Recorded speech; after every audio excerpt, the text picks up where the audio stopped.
Assalamualaikum warahmatullahi wabarakatuh. Alhamdulillahirrabbilalamin. Wabihi nasta'in wa ala umuri dunya waddin.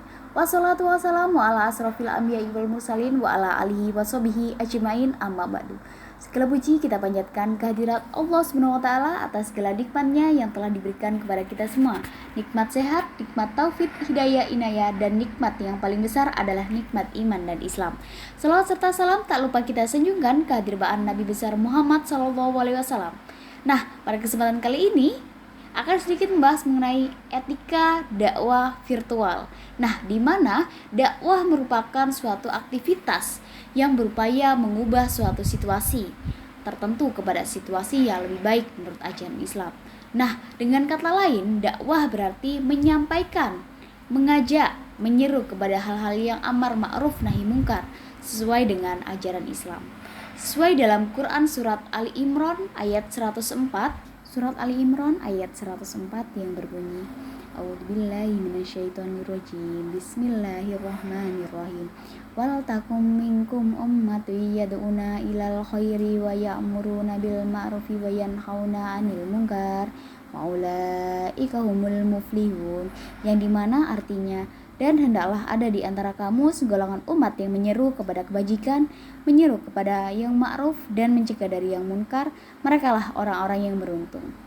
Dari ayat tersebut terdapat kata minkum yang diartikan bahwa kewajiban dakwah hanyalah dilakukan oleh sebagian orang saja dalam kelompok tertentu untuk senantiasa mengajak, menyeru, dan mempengaruhi manusia agar senantiasa berada di jalan yang benar sesuai ajaran agama Islam.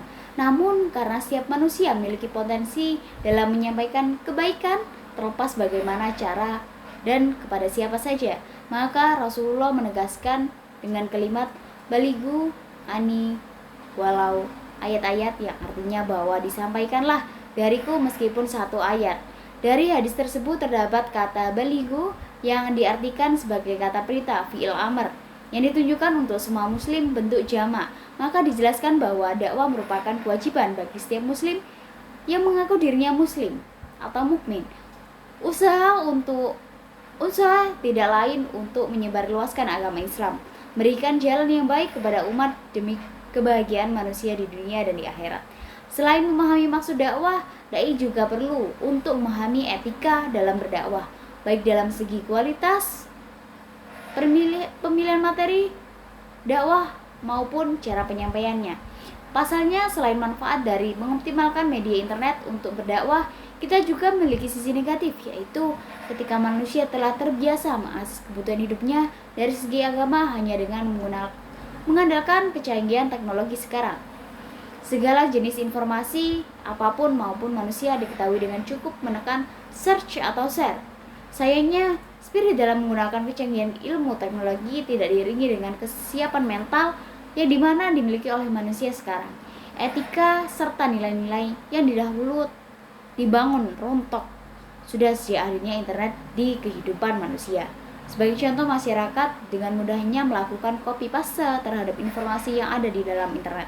Kasus hoax, hate speech, hingga informasi yang bernada agitasi propaganda. Maka melalui sedikit pembahasan tersebut tentang pentingnya berdakwah secara virtual, setidaknya terdapat etika-etika yang perlu kita terapkan. Nah, di sini yang pertama ada kecakapan bermedia. Salah satu unsur penting dalam informasi itu adalah komunikasi dan memproses data informasi. Yang saya kutip dari buku Arifin Dakwah Kontemporer, sebuah studi komunikasi.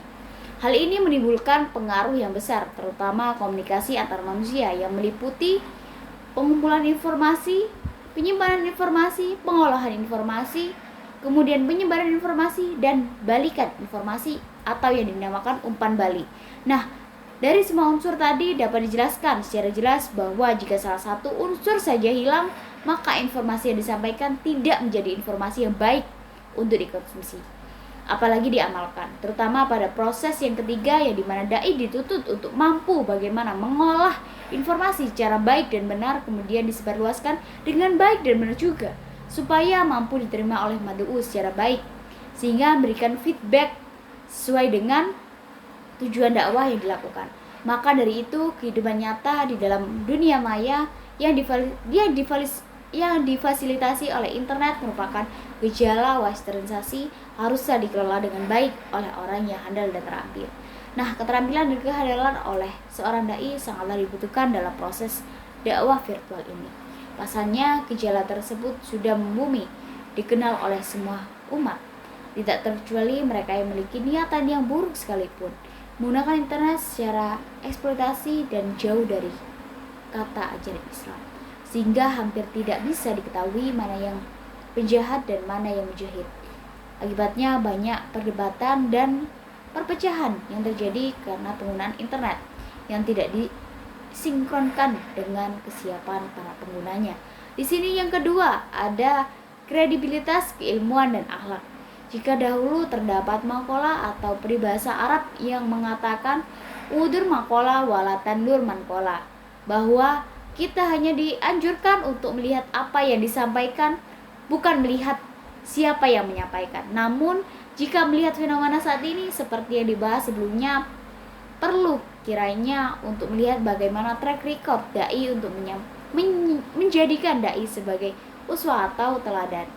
Melalui kredibilitas ini dari sisi dai sendiri semakin lebih siap dan percaya diri dalam melayani problematika umat. Selain itu dari sisi mad'u lebih percaya dan yakin untuk menjadikan salah satu figur untuk dicontoh, sebagaimana yang disampaikan oleh Tan Alexis dalam bukunya pada tahun 1981 bahwa kredibilitas serta ketika sumber komunikasi atau saluran komunikasi dapat dipercaya dan dianggap kompeten oleh jamaahnya.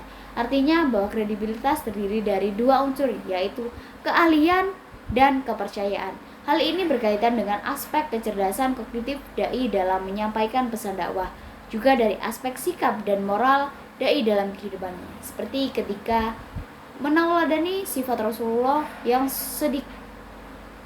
Hal ini skill dalam berkomunikasi juga dibutuhkan, yang merupakan dasar pokok bagi terwujudnya interaksi sosial, di mana dengan keahlian komunikasi itu dimungkinkan terjadinya mutual respon-respon yang saling menguntungkan serta the give and take stimuli sebagai suatu syarat dari terciptanya sebuah interaksi. Bahkan Al-Quran mengajarkan untuk berkomunikasi dengan baik seperti yang termaktub di dalamnya, yaitu Qolan Layyina, Quran Surat At-Toha ayat ke-44, Qolan Ma'rufah, Quran Surat Al-Baqarah ayat 235, Qolan Sadida, Quran Surat An-Nisa ayat 9, dan lain sebagainya. Dengan begitu, maka dakwah secara virtual dapat terwujud sesuai dengan tujuan dari dakwah itu sendiri. Di sini yang ketiga, yaitu menjunjung rasa kasih sayang. Nah, agama haruslah diterima secara baik sebagai bentuk doktrin dan ajaran normatif yang memberikan pengetahuan dan motivasi untuk melakukan kebaikan kepada umat. Nah, etika dijunjung tinggi dalam beragama dan mengamalkan agamanya, saling menghargai, menjunjung perdamaian dan kedamaian, mengajarkan rasa dan cinta serta menghargai perbedaan. Inilah agama di tengah masyarakat. A mass for human life. Menolak pemaksaan dan kekerasan terhadap kebebasan interaksi sosial serta mengatasnamakan agama merupakan perilaku amoral yang mampu menjatuhkan martabat suatu agama. Mengutip kembali dari sumber buku Aib Kusnawan, Dimensi Ilmu Dakwah, Bandung, Widya Pajajaran 2009, halaman 16 sampai 24, di mana dijelaskan bahwa dimensi dakwah selain itu memiliki dimensi kerisalahan atau kerasulan, yang dimana dalam surat Al-Maidah 67 dan Al-Imran dengan ikut merupakan tugas Rasulullah kepada kebaikan kepada manusia agar manusia mengetahui, memahami, menghayati, dan mengamalkan Islam sebagai pedoman hidupnya. Dakwah juga memiliki dimensi sebagai keramatan atau bi'ahsan bil. Nah, dimensi ini mengacu pada firman Allah Quran Surat An-Biya ayat 107 bahwa dakwah rahmatan ini merupakan upaya mengaktualisasi Islam sebagai rahmat yang mensejahterakan, membahagiakan, dan segala dalam kehidupan manusia. Nah, segala aspek kerahmatan merujuk bahwa Islam merupakan agama yang rahmatan lil alamin, tidak hanya untuk umat yang beragama Islam saja, melainkan untuk seluruh umat. Dalam kasus ini, dai atau orang yang menyebarluaskan kebaikan bukanlah mereka yang asal mencopot atau bahkan copy paste informasi agama dibagikan, melainkan dengan melihat jenis materi apa yang harus dibagikan, kemudian tidak menimbulkan kontroversi atau perpecahan. Nah, terlebih masyarakat Indonesia yang memiliki keberagaman corak budaya, etnis, ras, budaya, dan agamanya. Nah, dakwah seharusnya tidaklah menimbulkan perdebatan hingga permusuhan, karena dakwah memiliki dimensi kerahmatan yang luar biasa. Yang siapapun mengenai Islam mampu merasakan kedamaian, kenyamanan, dan keamanan.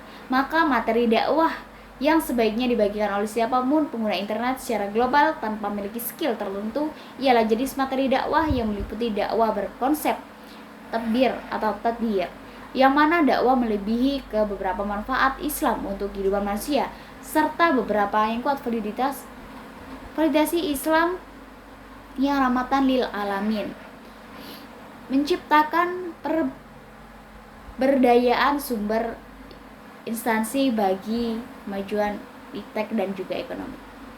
Kesimpulan dari apa yang saya sampaikan, aktivitas dakwah menjadi tanggung jawab kita bersama. Menilik dari segala problematika yang ada begitu nyata saat ini, perandai muda serta yang peka dan melek terhadap perkembangan zaman merupakan salah satu solusi saat ini. Dakwah tidak hanya dituntut dengan cukup menyampaikan pesan keislaman, tetapi juga bagaimana merangkul milenial melalui pembaruan zaman yang merupakan teknologi internet. Nah, dakwah virtual menjadi budaya baru kita yang harus diterima secara bijaksana, dioptimalkan sesuai dengan kemampuan untuk menyampaikan dakwah yang rahmatan lil alamin.